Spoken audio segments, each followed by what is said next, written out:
నమస్తే. ప్రస్తుతం గాంధీ భవన్లో ఉన్నాం. ఇప్పుడే రేవంత్ రెడ్డి ప్రసంగం కావచ్చు, కొత్త ఇన్ఛార్జ్ ఎవరైతే ఉన్నారో వాళ్ళ ప్రసంగం, అలాగే కాంగ్రెస్ నాయకుల ప్రసంగాలు అయితే అయిపోయినాయి. ఒకసారి మాట్లాడదాం. కాంగ్రెస్ నాయకులు, యువ నాయకులు చరణ్ కౌశిక్ మనతో పాటు ఉన్నారు. ఒకసారి మాట్లాడే ప్రయత్నం చేద్దాం. అన్న నమస్తే. నమస్తే. నమస్తే అన్న, చెప్పండి. రేవంత్ రెడ్డి ఇప్పటి వరకు అయితే ఒక ఫైర్తో అయితే కొన్ని చెప్పడం జరిగింది. అక్కడ అందరు కూడా మీ ముఖ్యులందరూ కూడా అక్కడ విన్నటువంటి పరిస్థితులు దేనిపైన బలంగా చర్చించారు? అంటే ప్రధానంగా కాంగ్రెస్ పార్టీ ఈ దేశంలో అన్ని రాష్ట్రాల్లో భిన్నంగా కూడా తెలంగాణ రాష్ట్రంలో కాంగ్రెస్ ప్రభుత్వం ఇచ్చినటువంటి 170 గ్యారెంటీలు అమలు చేసినాం. మనం ప్రచారం చేసుకునే దానిలో మనం ఎక్కడనో లోపం జరుగుతూ ఉంది. కాబట్టి దేశంలో భారతీయ జనతా పార్టీ కేంద్రం నుండి రాష్ట్రంలో భారతీయ జనతా పార్టీ ఉన్నా కూడా అక్కడ కూడా ఇన్ని సంక్షేమ కార్యక్రమాలు అమలు కాలేదు. దేశంలో కులగన్న చేసి రికార్డు సృష్టించింది కాంగ్రెస్ ప్రభుత్వం. అదే కాకుండా రుణమాఫీ 21,000 కోట్ల రూపాయలు చేసి రుణమాఫీ చేసినాం. 55,000 ఉద్యోగాలు ఇచ్చినాం. రైతు సంక్షేమానికి 54,300 కోట్ల రూపాయలు ఖర్చు పెట్టి 1/3 బడ్జెట్ నిధులు కేటాయించినాం. అదే కాకుండా 500 రూపాయలు బోనస్ ఇస్తూ ఉన్నాం. అదే కాకుండా రైతు కూలీలకు 6 నెలలకు 6,000 రూపాయలు ఇస్తూ ఉన్నాం. అదే కాకుండా రైతు భరోసా సాయాన్ని 5,000 ఉన్నదాన్ని 6,000 చేసి అదేవిధంగా ఆ పథకాన్ని కూడా తీసుకురావడం జరిగింది. ఇప్పటివరకు 150 కోట్ల మంది మహిళలు ఉచిత బస్సు ప్రయాణం చేసిరు. 4,300 కోట్ల రూపాయలు రాష్ట్ర ప్రభుత్వం చెల్లించింది. 200 యూనిట్ వరకు గ్యాస్ అదేవిధంగా ఉచిత కరెంట్ ఇస్తూ ఉన్నాం. 500 రూపాయలు గ్యాస్ సిలిండర్ ఇస్తూ ఉన్నాం. డైట్ ఛార్జీలు 40% పెంచింది రాష్ట్ర ప్రభుత్వం. 200% కాస్మెటిక్ ఛార్జీలు పెంచడం. ఇట్లా చెప్పుకుంటూ పోతే కాంగ్రెస్ ప్రభుత్వం young skill university, sports university, 666, metro విస్తరణ, మూసి, హైడ్రా, అదే కాకుండా యంగ్ ఇండియా స్కూల్స్, పోలీసు వాళ్ళ స్కూల్స్ కావచ్చు, లేకపోతే హోంగార్డులకు సంబంధించినటువంటి ఏదైతే కంపెన్సేషన్గా వాళ్ళు చనిపోయినప్పుడు ఇచ్చే పరిహారం కావచ్చు, ఇట్లా గవర్నమెంట్ ఉద్యోగులు చనిపోయినప్పుడు ఇచ్చేటువంటి ప్రభుత్వం నుంచి ఇచ్చేటువంటి ఏదైతే సహాయం ఉందో ఇవన్నీ కూడా దేశంలో ఏ రాష్ట్రంలో చేయని విధంగా కాంగ్రెస్ ప్రభుత్వం అద్భుతమైనటువంటి పథకాలు ప్రవేశపెట్టాం. అదే కాకుండా ఇక్కడ ఇవన్నీ పథకాలు ప్రవేశపెట్టినప్పటికీ మరి కాంగ్రెస్ ఎక్కడ ఫెయిల్ అవుతా ఉంది? ప్రజల్లోకి ఎందుకు వెళ్ళడం లేదు? అటు కాంగ్రెస్ మీడియా ఫెయిల్ అవుతా ఉందా, లేదంటే కాంగ్రెస్ నాయకులు ఫెయిల్ అవుతా ఉన్నారు? నాయకులు కాంగ్రెస్ ప్రభుత్వం అధికారంలోకి వచ్చింది కదా, రెస్ట్ తీసుకుందామని రెస్ట్ మోడ్లోకి వెళ్ళారు. రెస్ట్ మోడ్ నుంచి దయచేసి మీరు బయటికి రావాలా. రాహుల్ గాంధీ గారు ప్రధానమంత్రి చేయాల్సిన బాధ్యత తెలంగాణ కాంగ్రెస్ పార్టీ మీద ఉంది. అదే కాకుండా దేశానికే మనం కులగన్న చేసి దేశంలో కులగన్న సంబంధించినటువంటి అన్ని రాష్ట్రాల్లో కులగన్న చేపియాలా. 2011లో కాంగ్రెస్ పార్టీ ఆనాడు అధికారంలో ఉన్నప్పుడు జనగణనలో కులగన్న కూడా చేశారు. అది బయట పెట్టలే భారతీయ జనతా పార్టీ. కేంద్రంలో ఓబీసీ ప్రధానమంత్రి ఉండి చట్టసభలో బీసీల రిజర్వేషన్ చేయలేదు, బీసీ మద్దతు శాఖను ఏర్పాటు చేయలేదు, బీసీలకు నిధులు ఇవ్వడం లేదు.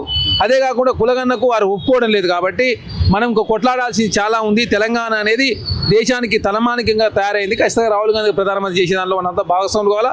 తెలంగాణను అగ్రగామిగా నిలపాలని చెప్పేసి మాట్లాడుతూనే ఒక్కొక్క పార్టీ కోసం పార్టీలో పనిచేసినటువంటి నాయకులకు కావచ్చు, యువ నాయకులకు కావచ్చు, ఒకేసారి 37 కార్పొరేషన్ ఇచ్చింది కాంగ్రెస్ పార్టీ. చాలామంది కమిషన్ మెంబర్ చేసినాం.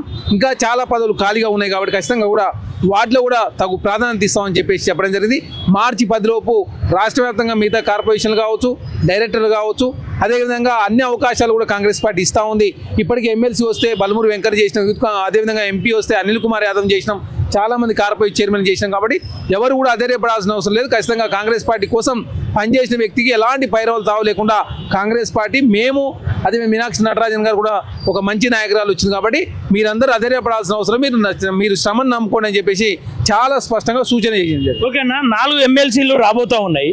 యువతను ఆదుకుంటామని చెప్పేసి పదే రేవంత్ రెడ్డి చెప్తా ఉన్నాడు. సరే, ఇక్కడ యువత చూసుకుంటే అతి తక్కువ మంది వేళ్ల మీద లెక్క పెట్టే వాళ్ళు కాంగ్రెస్ కోసం కష్టపడతా ఉన్నారు. ప్రభుత్వం రాకముందు కావచ్చు, ప్రభుత్వం వచ్చినాక కూడా మాట్లాడేటువంటి పరిస్థితులు ఉన్నాయి.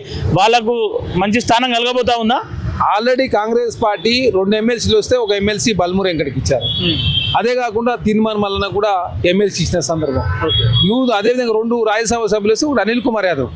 అదే కాకుండా స్పోర్ట్స్ చైర్మన్ శివసేనారెడ్డి గారికి, అదేవిధంగా మెట్టు సాయి కుమార్కు ఫిషరీ చైర్మన్, అదే నూత్ శ్రీకాంత్ గౌడ్ గారికి బీసీ ఫైనాన్స్ కార్పొరేషన్ చైర్మన్, అదే కాకుండా వీరయ్య గారికి వికలాంగుల కార్పొరేషన్ చైర్మన్. అన్న యంగ్స్టర్స్కి అందరికీ ప్రయారిటీ, అన్ని సెల్లులకు, డిపార్ట్మెంట్లకు, ఫ్రంటల్ ఆర్గనైజేషన్లు పనిచేసిన ప్రతి వ్యక్తికి అవకాశం ఇస్తున్నారు. కాబట్టి వచ్చే ప్రతి అవకాశంలో యువకులను, ఎస్సీ ఎస్టీ బీసీలకు తగు ప్రాధాన్యత వచ్చే విధంగా మేము ఆల్రెడీ పనిచేస్తూ ఉన్నాం.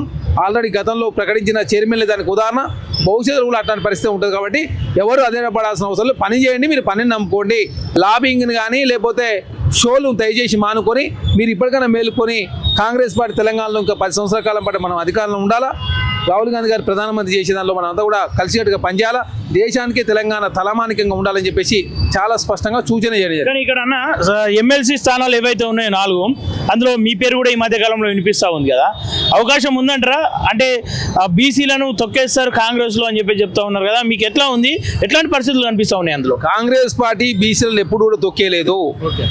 బొత్స సత్యనారాయణ గారిని పీసీ చేసింది కాంగ్రెస్ పార్టీ, డి శ్రీనివాస్ గారిని 2 సార్లు పీసీ పెండ్ చేసింది కాంగ్రెస్ పార్టీ, వి హనుమంతరావు గారిని పీసీ పెండ్ చేసింది కాంగ్రెస్ పార్టీ, పొన్నాల లక్ష్మయ్య గారిని చేసింది కాంగ్రెస్ పార్టీ, అదే కాకుండా అదేవిధంగా మహేష్ కుమార్ గౌడ్ గారిని కూడా పీసీ పెండి కాంగ్రెస్ పార్టీ. బీసీలకు కాంగ్రెస్ పార్టీలో సముచిత గౌరవం ఫస్ట్ నుంచి లభిస్తూ ఉంది. అదే కాకుండా ముఖ్యమంత్రి ఓసీ ఉంటే డిప్యూటీ సీఎంగా బట్టి విక్రమార్క గారు, పీసీ ప్రెసిడెంట్గా మహేష్ కుమార్ గౌడ్ గారు, వారికి ఎమ్మెల్సీ కూడా ఇచ్చింది. అనిల్ కుమార్ యాదవ్కి రాజ్యసభ ఇచ్చింది. అదే కాకుండా చాలా చైర్మన్లు కూడా బీసీలకు ఇచ్చిన సందర్భం. కేశవరావు గారు అడ్వైజర్గా ఉన్నారు. అదే కాకుండా చాలా మందికి పార్టీలో పదవులు కావచ్చు, నామినేటెడ్ పదవులు కావచ్చు. రేపు ఎమ్మెల్సీలో కూడా కులగన్న జరుగుతూ ఉంది కాబట్టి కులగన్నలో ఖచ్చితంగా బీసీలకు తగు ప్రాధాన్యత ఇస్తానని చెప్పేసి పార్టీ నుంచి కూడా రెస్పాన్స్ వస్తూ ఉంది కాబట్టి ఖచ్చితంగా బీసీలకు రేపు వచ్చే ఎమ్మెల్సీలో ఖచ్చితంగా 2 స్థానాలు తక్కువ కూడా వచ్చే అవకాశం ఉంటుంది. ఓకేనా? ఇప్పుడు కాంగ్రెస్ ఏదైతే రేవంత్ రెడ్డి కిషన్ రెడ్డి గురించి మాట్లాడుతూ కిషన్ రెడ్డి తెలంగాణకు అన్యాయం చేస్తూ ఉన్నాడని చెప్పి చెప్తా ఉన్నటువంటి సందర్భం, అటు మెట్రో రైలును కాకుండా చేసింది కిషన్ రెడ్డి అని చెప్పి చెప్తా ఉన్నాడు. అంటే మెట్రో రైల్ మీద సెకండ్ విస్తరణ ఏదైతే ఉందో, సెకండ్ ఫేజ్, అది ఆశలు వదులుకున్న తెలంగాణ ప్రజలు అవకాశం ఉందా ఇంకా? అంటే ఇప్పుడు ఏదైతే కేంద్ర ఆర్థిక శాఖ మంత్రి నిర్మలా సీతారామన్ గారు ఏదైతే ఉన్నారో, వారి మదర్ స్టేట్ అయినటువంటి తమిళనాడుకేమో మెట్రో రైలు వస్తుంది.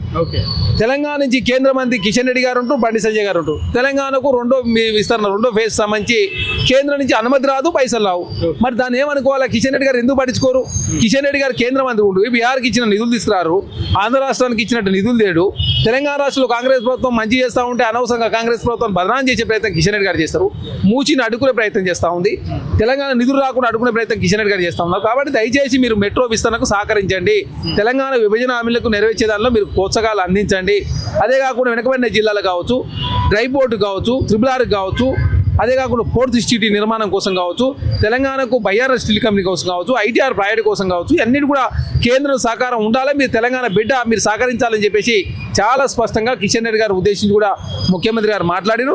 ఖచ్చితంగా నర్మదా నదిని వాళ్ళు పునరుజ్జీవింపజేసుకురు, గంగా నదిని ప్రక్షాళన చేసుకురు. అదే కాకుండా గతంలో గుజరాత్లో కూడా వాళ్ళు సబర్మతి రివర్ను ప్రక్షాళన చేసుకుని తెలంగాణ రాష్ట్రంలో మీరు మూసిని అడ్డుకునే ప్రయత్నం ఎందుకు చేస్తా ఉన్నారని చెప్పి మూసీకి మోక్షం ఉంటుందని భావిస్తా ఉన్నారు. ఖచ్చితంగా కిషన్ రెడ్డి గారు సహకరించకుండా కూడా కాంగ్రెస్ ప్రభుత్వం మూసిని ఖచ్చితంగా పునరుజ్జీవింపే దానిలో 53 కిలోమీటర్లు ఖచ్చితంగా మూసిని ప్రక్షాళన చేసి దేశానికే, భారతదేశంలో తెలంగాణ పోటీ కాకుండా, అదే హైదరాబాద్ పోటీ కాకుండా ప్రపంచ నగరాలతో పోటీ పడాలని చెప్పి కాంగ్రెస్ పార్టీ భావిస్తూ ఉంది. ఆ దిశగా కూడా DPR రెడీ అవుతా ఉన్నాయి. DPR వచ్చిన తర్వాత ఎంత సాధ్యమవుతుందన్న? కాంగ్రెస్ పార్టీతో సాధ్యం కాబట్టే కదా దేశంలో భారతీయ జనతా పార్టీ ఉన్న రాష్ట్రాల్లో కూడా వాళ్ళ యొక్క గ్రోత్ తక్కువ ఉంది. మొన్న జీడిపి సంబంధించి తెలంగాణ 3.8% ఉండే కేసీఆర్ గారు ఉన్నప్పుడు, ఇప్పుడు 4.9%, 1.1% పెరిగింది. నరేంద్ర మోడీ గారు 11 సంవత్సరాల కాలంలో వాళ్ళు కేంద్ర మంత్రిగా, ప్రధానమంత్రిగా తీసుకున్న తర్వాత 8% జీడిపి ఈనాడు 6.3%, 62 రూపాయల రూపాయి 78.17 పడింది. నరేంద్ర మోడీ గారు వచ్చిన తర్వాత ఆకలి సవాలు పెరుగుతూ ఉన్నాయి, నిరుద్యోగం పెరుగుతూ ఉంది, రూపాయి పతనం అవుతా ఉంది, జీడిపి పతనం అవుతా ఉంది. అదే కాకుండా నిరుద్యోగం పెరుగుతూ ఉంది. నరేంద్ర మోడీ గారు వచ్చిన తర్వాత కార్పొరేట్లో మేలు చేసే ప్రయత్నమే తప్ప ఈ దేశంలో సాధారణ ప్రజలు మేలు జరగడం లేదు. కాబట్టి భారతీయ జనతా పార్టీ ఎంతసేపు మతాన్ని నమ్ముకుంది, కాంగ్రెస్ పార్టీ ప్రజలు నమ్ముకుంది, బీఆర్ఎస్ పార్టీ సోషల్ మీడియా నమ్ముకుంది. ఓకే, కాంగ్రెస్ ప్రభుత్వం ఏర్పడడం నుంచి అనేక హత్యలు జరుగుతూ ఉన్నాయి. దీనికి కారణం కాంగ్రెస్ హోమ్ మినిస్టర్ ఇప్పటివరకు లేకపోవడమే ఫెయిల్యూర్ అని చెప్పి చెప్తా ఉన్నారు. ఎక్కడ ఖాళీ ఉంది హోమ్ మినిస్టర్? ముఖ్యమంత్రి గారు డైరెక్ట్ పర్యవేక్షిస్తూ ఉన్నారు. గతంలో బీఆర్ఎస్ పార్టీ ఉన్నప్పుడు మీడియాకు కానీ, సోషల్ మీడియాకు కానీ ఎక్కడ కూడా తెలంగాణ రాష్ట్రంలో అవకాశం లేకుండే, ప్రజాస్వామ్యం అనాడు లేకుంది. కాబట్టి ప్రజాస్వామ్యబద్ధంగా నాటి కేసులు కూడా బయటపెట్టిన సందర్భం లేదు. ఇక్కడ కాంగ్రెస్ ప్రభుత్వంలో నీళ్లు, నిధులు, నియామకాల అస్తిత్వం ప్రజాస్వామ్యం ఉండాలని కాంగ్రెస్ పార్టీ భావిస్తూ ఉంది. కాబట్టి ప్రజాస్వామ్యంలో స్వేచ్ఛ ఉన్నది. కాంగ్రెస్ పార్టీలో ఎప్పటికప్పుడు డెమోక్రటిక్ వేలో ఏ కేసులైనా కూడా, ఏదైనా మీడియా మీద కూడా ఎలాంటి ఆంక్షలు లేవు. కాబట్టి ఎప్పటికప్పుడు బయట పెడతా ఉన్నారు. కాబట్టి కేసులు కనపడతా ఉంది. గతంలో చాలా కేసులైనా కూడా ఆనాడు బయట పెట్టకపోవడం మూలంగానే తెలంగాణ రాష్ట్రంలో ప్రజాస్వామ్యం అంతా కూడా ఆనాడు పరితపిల్లలేదు.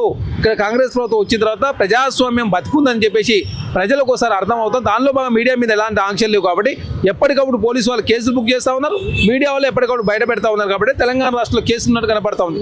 అదే భారతీయ జనతా పార్టీ ఉన్న రాష్ట్రాల్లో క్రైమ్ రేట్ ఒకసారి చెక్ చేసుకుంటే ఉత్తరప్రదేశ్ తీసుకోండి, గుజరాత్ తీసుకోండి, మీ రాజస్థాన్, మధ్యప్రదేశ్, లేకపోతే మిగతా రాష్ట్రాలు ఏదైనా చెక్ చేసుకోండి. తెలంగాణ ఇంకా అన్నిట్లలో డెవలప్మెంట్లో ముందున్నది. అదేవిధంగా క్రైమ్ రేట్లో చాలా తక్కువ క్రైమ్ రేట్ నమోదు అవుతా ఉంది. ఎప్పటికప్పుడు అవేర్నెస్ చేసే కార్యక్రమం నార్కోటిక్ డిపార్ట్మెంట్ కూడా పనిచేస్తుంది. డ్రగ్స్ కంట్రోల్ చేసే ప్రయత్నం, అదేవిధంగా ఏదైతే డ్రగ్స్ సంబంధించినటువంటి నార్కో డిపార్ట్మెంట్ ఎప్పటికీ విస్తరిస్తూ డ్రగ్స్ అయితే రాష్ట్రంగా మారతాలని చెప్పి ప్రభుత్వం భావిస్తూ గంజాయిని కూడా అరికట్టే ప్రయత్నం జరుగుతా ఉంది. ఓకే, ఫైనల్గా కేంద్ర ప్రభుత్వం మీకు సహకరించకపోతే రాష్ట్ర ప్రజలకు ఏదైతే హామీలు ఇచ్చారో అవి నెరవేర్చేద్దాము రేవంత్ రెడ్డి కానీ కాంగ్రెస్ ప్రభుత్వానికి కానీ ఉందని చెప్పి చెప్తా ఉన్నారా? కేంద్రం ఎవరండి నాకు అర్థం కాదు. మేము రూపాయి ఇస్తే మాకు ఇచ్చేది మీరెంత 37 పైసలు ఇస్తా ఉన్నారు. ఒప్పందం ఏంది 42 పైసలు ఇవ్వాలా. అదే కాకుండా జమ్మూ కాశ్మీర్ చట్టం చేసినప్పుడు 1% అన్ని రాష్ట్రాలు తక్కువ చేసిరు. ఆనాడు గుజరాత్ ముఖ్యమంత్రిగా ఉన్నప్పుడు నరేంద్ర మోడీ గారు రాష్ట్రాల వాటా 50% ఉండాలని చెప్పి మీరే డిమాండ్ చేసారు. మరి ఇప్పుడు మీరు ప్రధానమంత్రి అయ్యారు కదా, 50% ఇవ్వండి. మరి మీరు 50% ఇవ్వరు, ఒప్పందంలో 41% ఉంటే 37% మాత్రం ఇస్తారు. మీరు గుజరాత్ ₹1 ఇస్తే గుజరాత్కి ₹8 ఇస్తారు, ఉత్తరప్రదేశ్ ₹1 ఇస్తే ₹7 ఇస్తారు, అదే కాకుండా బీహార్కు ₹6 ఇస్తారు, మహారాష్ట్రకి ₹5 ఇస్తారు. తెలంగాణ ఏం పాపం చేసిందని చెప్పేసి మీరు 37 పైసలు ఇస్తున్నారు. మా పైసలే 63 పైసలు ఉన్నాయి కాబట్టి ఖచ్చితంగా మేము కట్టినటువంటి పన్నులే కాబట్టి దాని నుంచి మాకు రాష్ట్రానికి ప్రత్యేక నిధులు ఇవ్వని చెప్పేసి కాంగ్రెస్ పార్టీ పోరాటం చేస్తూ ఉంది. దానికి కిషన్ రెడ్డి గారు, బండి సంజయ్ గారు సహకరించాలని చెప్పి కాంగ్రెస్ పార్టీ కోరుతా ఉంది. మీరు సహకరించకపోయినా తెలంగాణ రాష్ట్రంలో ఆర్థిక వ్యవస్థను ముందు బలోపేతం చేసుకునే ప్రయత్నంలో ఖర్చులు తక్కువ చేసుకుని ఆదాయ మార్గాలు పెంచుకుంటా ఉన్నాం. దానిలో భాగంగా ఐటీ ఎక్స్పోర్ట్స్ 16% పెరిగినాయి. అదే కాకుండా ఇన్ఫ్లేషన్ రేటు దేశంలో అతి తక్కువ తెలంగాణ రాష్ట్రంలో ఉన్నది. నరేంద్ర మోడీ గారు, నిర్మలా సీతారామన్ గారు తీసుకున్న అసమర్థ నిర్ణయాల మూలంగా ఈ దేశం కుదేలవుతా ఉంది. వికసిత భారత లక్ష్యం 2047 8% జీడీపీ రావాలంటే 2047 అట. మన్మోహన్ సింగ్ గారు 2014లో 8% జీడీపీ తెచ్చిండు, ₹62 చేసిండు, $1 పోల్చిండు. ఇప్పుడు 87.13, అది మార్చి చివరి వరకు ₹100 పోయే అవకాశం ఉంది. ఏమనంటే ట్రంప్ నా దోస్తు అన్నాడు. ట్రంప్ విపరీతమైనటువంటి ఆంక్షలు పెడతా ఉన్నాడు. టెస్లా కంపెనీ భారతదేశం రాబోతా ఉంది. టెస్లా కంపెనీ అధినేత ఎవరైతే మాస్క్ ఉన్నాడో అదే ట్రంప్ దోస్తు, అదాని దోస్తు నరేంద్ర మోడీ గారు. అదాని మీద కేసులు అయితే ఏకంగా ఎడెన్బర్గ్ రిపోర్ట్ సంబంధించి ఆ కంపెనీ మూసేసిరు. మొన్న ఏదో కేసులు అయితే అమెరికా ప్రభుత్వంతో మాట్లాడి టెస్లా కంపెనీ భారతదేశం వచ్చేటట్టు చేసి 110% ఉన్న ట్యాక్స్ను 70% తక్కువ చేసింది నరేంద్ర మోడీ గారి ప్రభుత్వము. కాబట్టి కార్పొరేట్లు మేలు చేసే ప్రయత్నం అక్కడ ట్రంప్ చేస్తూ ఉంటే ఇక్కడ నరేంద్ర మోడీ గారు చేస్తూ ఉన్నారు. అదాన్ని కాపాడే ప్రయత్నం నరేంద్ర మోడీ గారు చేస్తూ ఉన్నారు. కాబట్టి ఇవన్నీ కూడా ప్రజలకు ఎప్పటికప్పుడు వివరించే ప్రయత్నాలు బాగా కాంగ్రెస్ ప్రభుత్వం ముందుకు పోతా ఉంది. ఓకేనా, థ్యాంక్ యూ.